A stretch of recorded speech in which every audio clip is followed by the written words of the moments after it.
this dependence on an all too often complex tobacco market, that's one of the driving forces behind government's agricultural diversification strategy.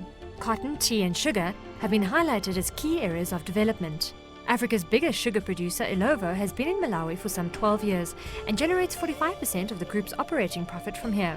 It's also the country's biggest taxpayer. Sugar fluctuates with tea as Malawi's second major cash crop earner.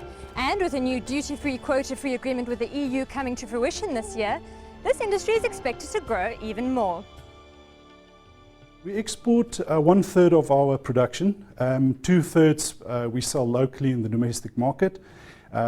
We've got a very good distribution system throughout Malawi, and where we also subsidize, as a company, we subsidize the transport costs to all our depots throughout the country, which obviously helps keeping the local sugar price down. Malawi being one of the least developed countries in the world, we're part of the EBA, Everything But Arms arrangement, which will give us duty-free and quota-free access from the 1st of October 2009, which obviously for us creates a huge opportunity to expand and to export our sugar into the EU. 90% of Malawians are subsistence farmers, and every multinational operating in the agricultural space has to work with local farmers to be successful.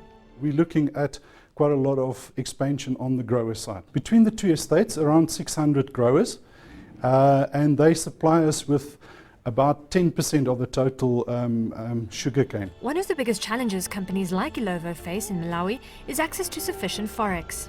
The tobacco industry generates the bulk of the country's foreign exchange earnings, but this is seasonal. So if prices are low or the season is slow, all sectors of the economy suffer. Our major challenge is basically to just control your forex, foreign exchange earnings. The supply of electricity is also under the spotlight at the moment. A lot of companies are under pressure due to unstable electricity supply. One thing Malawi is not short of is water. The country is home to Africa's third largest mass of water, Lake Malawi, and this is where government is laying its hopes of power generation. Government already has identified projects focusing mostly on hydropower, because as I said, we have lots of water in Malawi. So we do have projects on stream to address the shortages that we have. One of the key challenges we have also is transportation. You know, for many years, our products have not been as competitive on the international market because of transportation.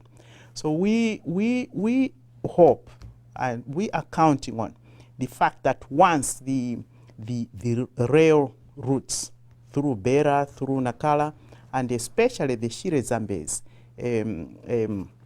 linkage is on stream, that we will cut down the cost of transportation and our commodities will become more competitive. Around $500 million worth of new projects is expected to come online by the end of this year.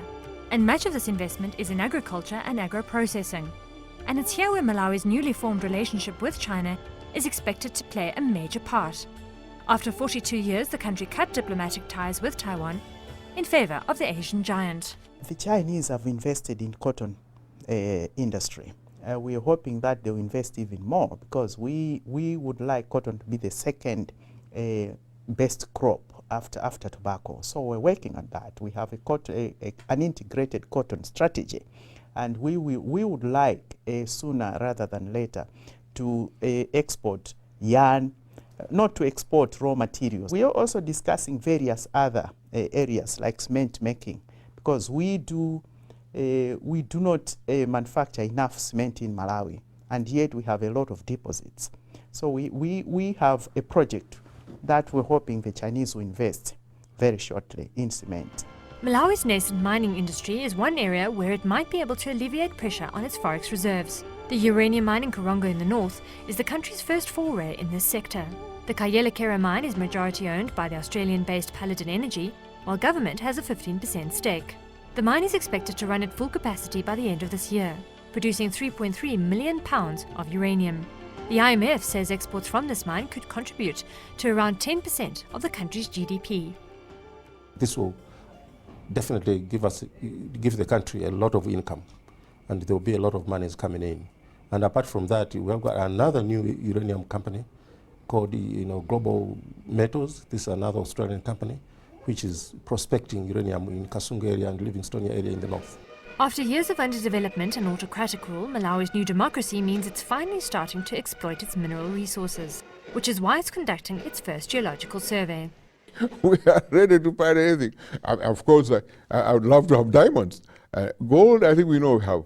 We have gold, we have bauxite, we have heavy mineral sands, we have uranium in different places. We have also limestone. I think we've already started exploiting to make cement. We have emeralds, but maybe not on a commercial basis. So we would like to have this geological map and have people come seriously to invest in exploration.